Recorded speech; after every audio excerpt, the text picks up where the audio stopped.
Saúde, estamos de volta ao nosso Saúde e Bem-Estar de hoje. Está falando sobre puberdade, essa fase da vida que traz intensidade nos processos de maturação também sexual do corpo, mas na maturação de uma forma geral, né? O cérebro desenvolve. Algumas pessoas, depois da fase adulta, ainda guardam memórias da sensação de desajuste, dos sentimentos complexos que são tão comuns nessa fase.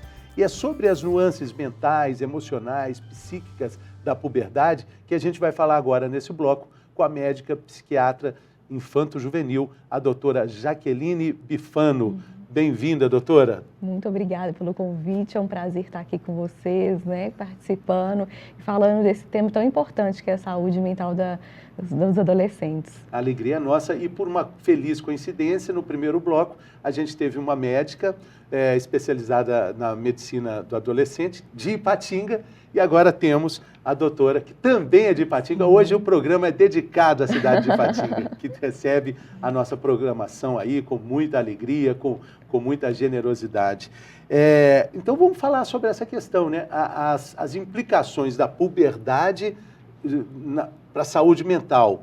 Muda o corpo todo, é natural que mude a cabeça também, né, doutora? Sim, sim. A adolescência, né, essa explosão aí de hormônios que faz com que o adolescente, ele queira aparecer aí para o mundo, né? Ele quer dar o grito dele de liberdade, que a infância que foi totalmente super protegida ali, geralmente para os pais, e aí agora ele quer aparecer, ele quer mostrar, quer falar as suas ideias, então ele quer aparecer para o mundo.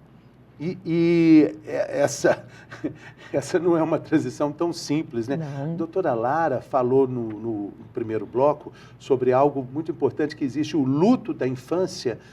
Poxa, existe um apego a esse ser infantil ainda nessa fase? Sim, tanto que muitas crianças que estão aí nessa fase aí para adolescência, né? Muitos adolescentes, eles não querem adolescer, eles querem continuar ali sendo crianças. Então, mesmo com o corpo já ali, o externo, totalmente, né, passando pela puberdade, adolescendo, eles não querem, eles estão ali apegados ali ainda aos pais, apegados ali ainda à infância, às brincadeiras infantis. Por outro lado, tem muitos adultos que também não querem ficar adultos, querem continuar adolescentes, né? Não, existem muitos adultos ainda infantis, né? Nem adolescentes. Agora, doutora, a gente está entendendo aqui nesse programa que é uma fase de muito atrito, atrito interno do adolescente, atrito do adolescente com os pais, com os familiares de uma forma geral. Quais são os sinais de atenção que pais, cuidadores precisam ter nesse tipo de relacionamento? A senhora falou, por exemplo, adolescentes que querem continuar com posturas infantis. Existem vários outros exemplos que a gente pode dar. Nossa telespectadora, nosso telespectador pode ter, por exemplo, algumas outras questões. Mas quando é a hora de procurar uma ajuda especializada? Sim, quando você vê que a idade, né, cronológica não está batendo com a idade psíquica. Então, aquela adolescente que está tendo atitudes infantis, você tem que procurar uma ajuda para poder entender qual foi esse processo, o que ainda não foi elaborado, que essa criança, que esse adolescente ainda está né, amarrado àquela criança. E também, se o adolescente fica muito adulto, né, ele só tem que procurar, porque ele também tem que passar por essa fase. É muito importante passar fase por fase. Agora, como é que esses comportamentos de puberdade acabam sendo acompanhados por um psiquiatra? Quais são as questões que a senhora precisa prestar atenção? Porque a senhora não faz parte da vida do adolescente. Onde é que a senhora monitora tudo isso? Então, vai depender da demanda, né? A família vai chegar com uma demanda e aí, nessa demanda, a gente vai ver onde eu vou precisar atuar. Então, se é, por exemplo, um adolescente está tendo muita raiva, né? Ele está raiva, não sabe nem explicar onde está tendo essa raiva. Então, a gente vai atuar nessa raiva. Se é um adolescente que está tendo essa dificuldade para amadurecer, uma dificuldade para virar adolescente, a gente vai atuar nessa área. Então, vai depender da demanda da família e do próprio adolescente. Na pandemia que a gente ainda atravessa, a gente teve uma convivência muito forçada das famílias, né? Isso deve ter explodido de alguma forma nos consultórios, porque houve um contato muito maior, né? Muito intenso. E assim, houve os atritos, né? Começou a ter muito atrito entre os familiares. Então, o adolescente que estava acostumado a querer sair de casa, a descobrir um mundo, ele teve que ficar em casa, né? Recolhido ali. E aí, para onde que ele foi? Computador, redes sociais, e a família querendo ali, tendo esse contato, vendo que ele está de forma intensa ali nas telas, nas redes sociais, começaram a ter muitos atritos. Os adolescentes queriam sair, não poderiam sair, então eles tinham que buscar outros meios para se colocar no mundo, e foi através do computador, das redes sociais aí que eles colocaram. E os pais tendo que colocar limites, então houve muito atrito aí com eles. Mas principalmente assim, tendo que conviver, né? A convivência foi uma imposição, né? Sim. Na vivência que a senhora tem de consultório, a senhora percebeu a demanda de todos esses problemas, assim, puxa, eu tive que conviver com meu filho adolescente durante um ano inteiro e eu percebi esse problema aqui. Sim, Isso chegou no consultório? Chegou muito, assim, né? Dos pais estando nessa convivência, vendo ali mudanças de humor, mudanças de comportamento do filho e ficando, assim, descabelados, né? Mas muitas das vezes vendo que o filho estava ficando muito nessa parte de computador, de rede social, ou então muitos batendo de frente, né? Porque o adolescente, ele quer se colocar, ele quer ser ouvido. E muitas vezes o pai não está preparado, os pais não estão preparados para receber essa demanda do filho, né? Então, muitos conflitos foram parar no consultório. Chegam no consultório, né? E esses outros fatores que são inerentes à fase da adolescência, né? As espinhas, por exemplo, o crescimento meio exagerado, a mudança de voz, que é muito marcante. Como é que isso impacta a saúde mental? Como é que os adolescentes acabam lidando com isso? É muito engraçado, né? Você está numa fase da vida que você olha para o espelho e você vê um rosto que é o seu, mas que não vai ser o seu rosto daqui a alguns poucos anos, né? Ou que você não se reconhece nesse rosto, né? Não se reconhece neste corpo. Porque antes você estava ali num corpo de criança, agora você está num corpo totalmente diferente, com a voz diferente, que você fala, sai uma hora grosso, uma hora sai mais fino. E aí, como lidar com isso tudo, né? Sim, eu recebo isso no consultório e a gente vai tentar atuar da melhor forma possível. Tem adolescentes, por exemplo, que são super vaidosos, então uma espinha ali já incomoda bastante, já pede para o pai levar no dermatologista para cuidar disso, para cuidar daquilo. Outros já são totalmente desleixados, já deixam aquilo para lá, já gostam de deixar o cabelo crescer mesmo, para também tentar se colocar ali num grupo. Então vai depender de adolescente para adolescente. É interessante falar sobre grupo, né? Porque a gente é de grupo, né? O ser humano é agrupador, a gente precisa de referências para ter exemplos, para estímulo de uma forma geral, na fase adulta principalmente, né? Mas na adolescência ela é solitária, né, doutora? Sim. Como é que isso impacta essa procura? Dá para entender? Eu olhando para os meus 13 anos, eu vejo como eu era solitário, como eu não me encontrava nem entre os mais novos, nem entre os mais velhos, mas eu não sei dizer como eu entendia isso, eu só percebo hoje. A adolescência é um momento singular, assim, e cada adolescente ele vai passar de uma maneira diferente. Não precisa querer comparar um adolescente com outro, que eles são totalmente diferentes. Isso é lógico que tem algumas fases, né? Até irmãos, né? São até diferentes. Irmãos. Um pai querer comparar a sua adolescência com a adolescência do filho é muito diferente. Então, cada um está ali buscando se encontrar, se achar. Então, muitas vezes eles querem inserir um grupo e não consegue achar esse grupo. Então, ele fica muito solitário.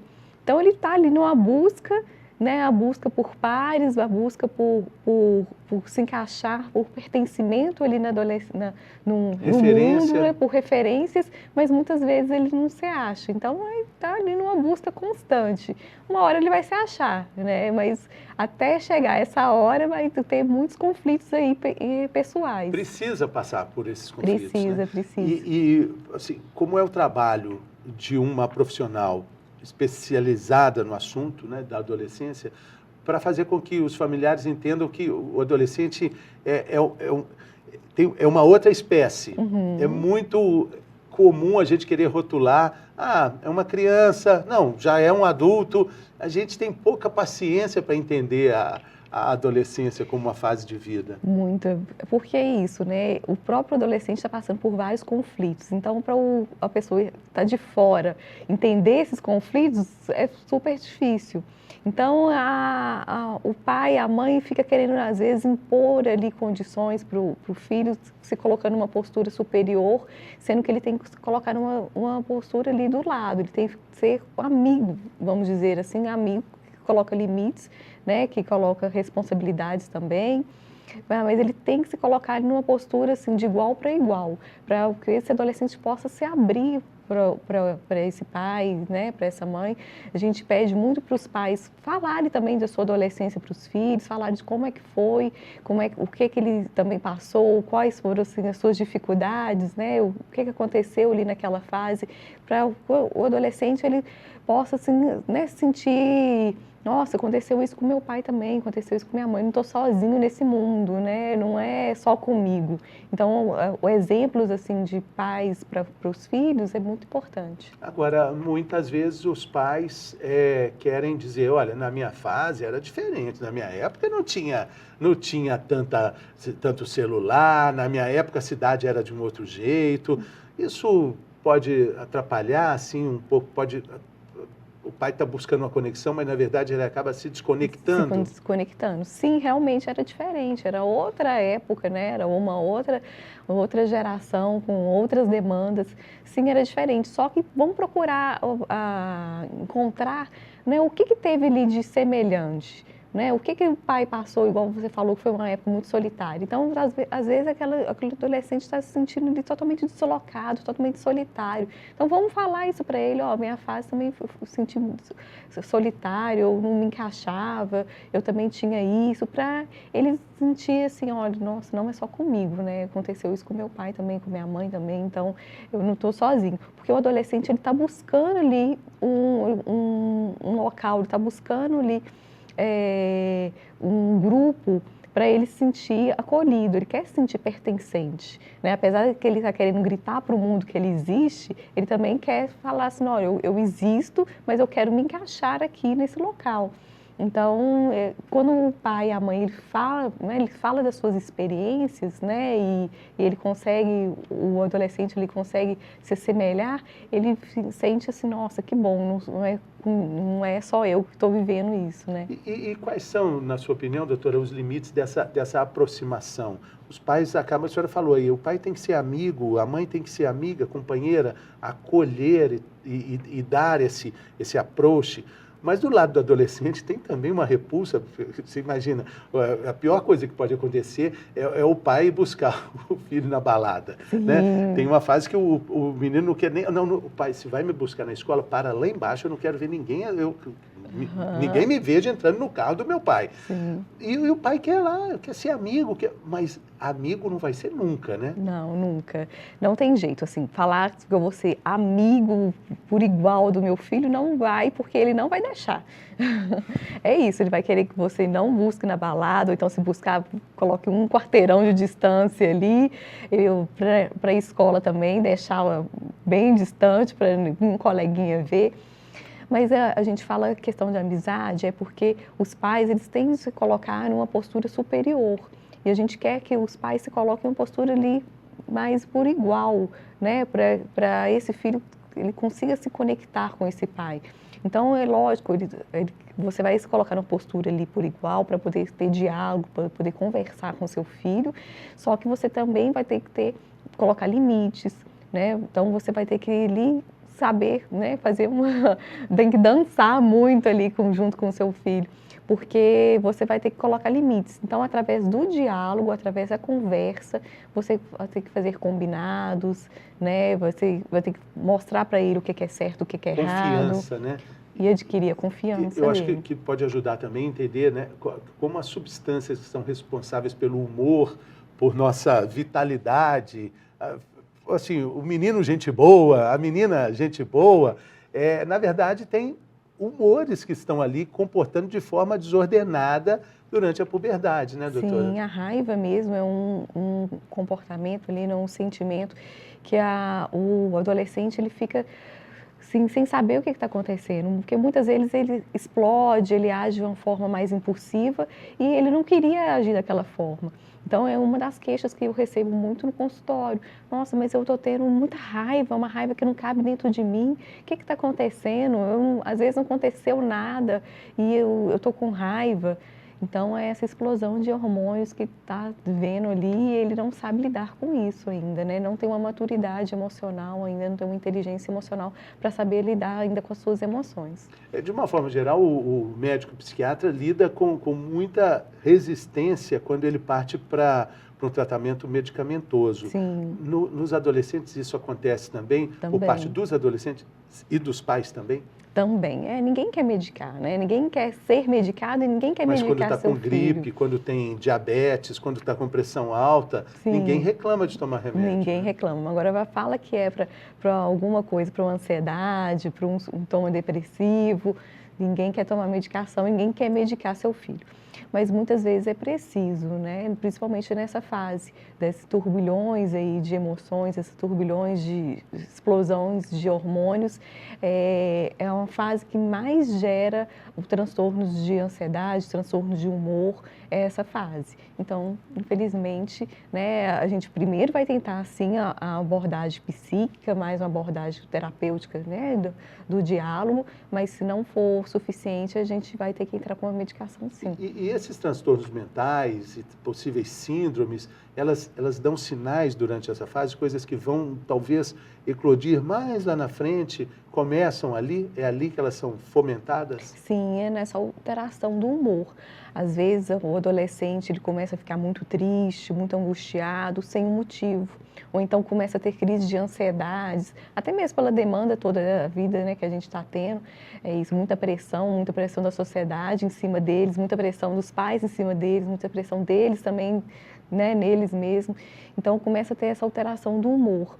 E nessa alteração do humor, se não for algo que a gente consiga nem trabalhar, né, no consultório, a gente vai precisar de uma medicação. E já vai dando sinais desde as fases mais pré-púberes mesmo do início da puberdade. E é muito importante os familiares perceberem isso, porque a gente viu no primeiro bloco que existe uma forma até pejorativa de tratar todos esses problemas, chamando a adolescência de aborrecência, que de fato pode ter algumas características assim mesmo, sim, mas muitas vezes esses sinais são menosprezados, né, doutora? Sim. É normal, é da idade, né? O menino é chato assim mesmo, né? Mas o que acontece? Se não for tratado na época certa, isso vai se estendendo e pode gerar um quadro de depressão grave, um quadro de ansiedade grave, né? Levando o adolescente a desenvolver, às vezes, uma síndrome do pânico. Então, é importante a gente identificar e tratar na época certa, né? A senhora falou aí de alguns pontos de atenção, sinais de alerta, situar raiva em excesso. O que mais que a gente poderia falar como sinal de alerta para algum problema mais grave ligado a questões psíquicas, de saúde mental? O bullying também, né? Como tem essa mudança ali do corpo, essa mudança na voz, de todo o corpo, o adolescente está sujeito a sofrer mais bullying pelos seus pares. Então, a gente tem que ficar atento também se o adolescente não está sofrendo bullying. A introspecção, o isolamento, né, a tristeza. Nisso tudo a gente tem que ficar muito atento. Até mesmo a euforia demais, a gente tem que ficar atento. Aquele que está muito eufórico, muito agitado, né? A gente também tem que ficar de olho, porque pode ser um quadro de mania. Pontos fora da curva, né? Tanto para um lado quanto para o outro. Tudo, né, que está fora do equilíbrio, né? E na adolescência também existe explicação dessa origem fisiológica para justificar a necessidade de sono, que é muito marcantes também do período? Sim, então, o adolescente ele está ali também sofrendo uma neuromodulação e ele tem o córtex pré-frontal muito ainda imaturo, né? O córtex pré-frontal ele só vai atingir sua maturidade aos 20 e poucos anos. Então, o adolescente ele ainda tem toda essa mudança aí de humor e a necessidade de sono reduzida. Então, ele vai querer ficar mais tempo no computador, ele vai ficar mais tempo jogando, mais tempo em frente à televisão. E os pais aí geram um conflito com os pais que querem que o adolescente durma mais cedo, né? Durma mais cedo, que acorde mais cedo, que a aula começa Mais normalmente cedo. é 7h15, né? E eu estava falando com a doutora Lara, comentando com ela, de um movimento que prega o início das aulas mais tarde, justamente para que o adolescente tenha uma percepção, uma absorção maior de conhecimento, que às 7 horas, 7h30, está tudo desligado, mas o menino está lá em pé, prestando atenção em nada. Tendo que prestar atenção, né? Porque muitas prestar vezes não está atenção. prestando. Mas ele tem que estar lá, né? Em pé, como acordado e ativo.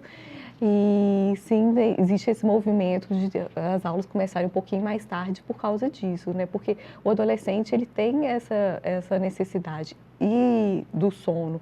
E se ele não dormir, né, a quantidade necessária, ele vai piorar o humor que já está aí totalmente desregulado, ele vai piorar a sua energia. Então, precisa, sim, de ter uma quantidade de sono. Interessante. A gente fez um programa aqui sobre o sono e o que os especialistas dizem é que, para tratar o sono, é preciso tratar as atividades do dia, que está tudo relacionado. E uma boa noite de sono tem toda a relação com o que acontece no dia, e tudo que acontece no dia tem toda a relação com o que acontece na noite de sono. Com né? certeza. No adolescente que está com esse vulcão de hormônios, isso fica ainda mais evidente, né? Sim. E o que acontece? Às vezes dorme pouco à noite, aí vai ficar tendo aqueles sonos picados ali durante o dia, vai tirar aqueles cochilos durante o dia, e o pai e a mãe tá ali, quer que o menino estude, quer que ele vai fazer o esporte, quer que ele, né, ajude dentro de casa, e ele está sonolento, e aí começam os conflitos, né? Exatamente, essa ideia de multitarefas, né?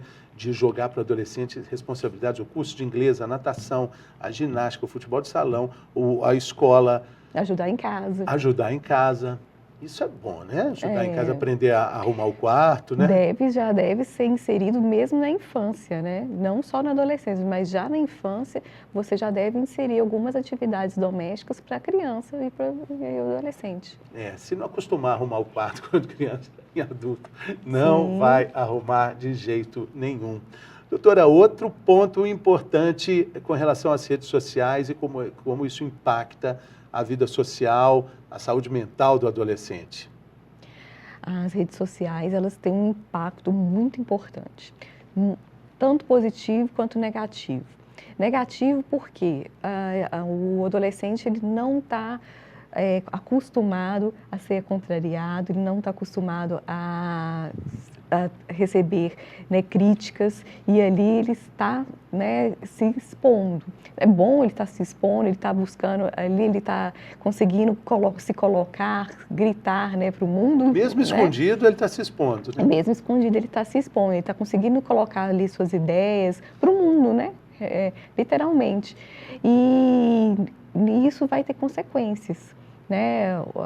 Ele pode receber vários likes ali, várias curtidas, mas ele pode receber vários comentários também negativos. Então, se o adolescente não tiver uma inteligência emocional para saber lidar com isso, as redes sociais podem ser muito perigosas para eles. Não é raro a gente encontrar depoimentos de grandes influenciadores digitais dizendo que recebeu um comentário odioso, muito bem elaborado, muito bem escrito, e foi atrás para ver quem era essa pessoa, tentou responder, quando viu, era um adolescente que estava escrevendo aquilo. E às vezes as pessoas respondem sem saber, porque as redes sociais entregam um megafone, uma metralhadora giratória na mão de todo mundo que tem acesso à internet.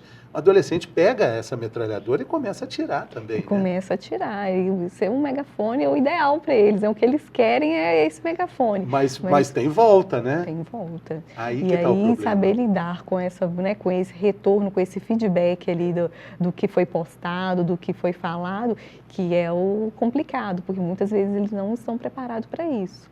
E a questão da imagem, que acaba sendo alterada, essa imagem perfeita, já que a gente está falando de uma fase de um corpo em transformação, a internet determina ali um padrão de qualidade. Isso pode também trazer distorções? Sim, né? Ali você está vendo um mundo perfeito. As pessoas não postam que estão tristes, elas não postam chorando, não postam ali os problemas do dia a dia, elas vão postar coisas boas, coisas bonitas. E você ficar vendo aquilo ali também pode te levar a uma angústia. Gente, meu mundo é totalmente diferente desse que eu estou vendo aqui, né? Comparando com o palco, né? Ficar se Compara o seu comparando. bastidor com o palco do outro, sem esquecer que todo mundo tem bastidor, né? Sim, então você está ali vendo aquilo e você vai buscar aquilo, muitas vezes você não encontra, você vai buscar aquele mundo perfeito, aquela perfeição ali, tanto do corpo quanto daquele dia ali mostrado, né, daquela rotina mostrada ali para alguns, e você não encontra, você está tendo, às vezes, vivendo o contrário, vivendo uma tempestade em casa. O mundo está ao contrário e ninguém avisou, né? Isso. Agora, doutora, a gente tem uma audiência muito atenta aqui, de adolescentes também, de pais que estão preocupados com essa situação, e talvez alguém pode estar pensando, como é que é o tratamento para atenção a tudo isso que a gente falou, né? Como é que os pais podem entender um tratamento para os filhos? Como é que os filhos podem entender um tratamento como ele é feito ali numa sessão terapêutica? O que acontece lá? Porque a gente até estava conversando antes aqui da gravação. O pai quer saber como é que foi. A mãe quer saber, conta tudo, o que aconteceu. Sim. E você tem que estabelecer uma relação de confiança com o filho para dizer, me conte tudo e não esconda nada. Sim, essa relação de confiança é muito importante. Se você não consegue estabelecer essa relação com o adolescente, o tratamento não vai dar certo. Então, desde o início, o paciente chegou no consultório, eu consigo falar para ele, eu tenho que falar para eles que ali, o que for dito ali vai ficar ali. Né? Eu não posso falar nada do que ele me disse para o pai, para a mãe, e o que for dito para os pais vai ser que eu vou ter que pedir permissão para eles, né? A não ser que ele esteja se colocando em risco, a não ser que ele vai me falar que ele está querendo se matar, que ele está querendo, né, pular de uma ponte. Então, se ele estiver se colocando em risco, eu vou ter que alertar os pais, mas isso é dito para o adolescente desde a primeira sessão. E como é que a sessão acontece? É sempre com o adolescente, mas como é que essa devolutiva para os pais, que na verdade são eles que são os contratantes, né? Então, a sessão geralmente ela tem 3 momentos. Tem um momento com um adolescente, um momento com os pais, um momento com o adolescente e um momento com os dois. Então, nesse espaço aí de tempo, cada um vai poder falar, né? Levar a sua demanda, falar o que está acontecendo, para onde eu poder, né, ver o que eu vou poder fazer para ajudar. E normalmente o adolescente, ele estabelece essa relação? Ele confia? Sim, confia, ele consegue falar, porque ele está buscando ajuda, né? O adolescente, às vezes, ele está perdido ali no mundo dele, né? Ele está querendo uma ajuda. Então, quando ele vê alguém que está ali disposto a ouvi-lo e que não vai, né, falar para ninguém, porque muitas vezes até para um amigo é difícil dele se abrir. Muito difícil. Eu acho até que para os homens acaba sendo mais difícil do que para as mulheres. Do que para as mulheres, sim. Os homens geralmente são mais, né, eles têm mais dificuldade para se abrir, para falar dos seus sentimentos. As mulheres nem tanto, né? Elas conseguem estabelecer entre elas assim um vínculo de conexão um pouco maior do que os homens entre si, né? Porque os homens estão naquela fase ali, eles não estão conseguindo conversar, nem chegar perto das meninas, né? Uhum. E exige toda essa cobrança toda existe, né? Sim, eles têm que mostrar que eles são machos, né? Que eles não choram, que eles não, né? Então, como que eu vou falar dos meus sentimentos, sendo que no mesmo momento eu tenho que mostrar que eu tenho uma postura forte? É difícil. Doutora, para a gente caminhar aqui para o fim dessa nossa ótima conversa, queria que a senhora deixasse um recado, uma dica de ação assim para pais, mães, familiares que estão assistindo a gente, sobre como tratar essa Ferrari sem freios que a gente tão bem definiu aqui. Então, vamos ilustrar essa Ferrari, né? Porque essa Ferrari realmente ela sem freios, ela está aí num momento bem diferente do que os pais estão acostumados, né? Então, é um momento diferente, é um momento de muita expressão, e os pais eles têm que estar muito atentos. Então, vamos sentar ao lado desse adolescente, né? O que eu recomendo, né? O que eu venho falar para os pais hoje é: sente do lado do seu filho, converse com o seu filho, ilustre bastante essa Ferrari para você poder ter uma confiança, né?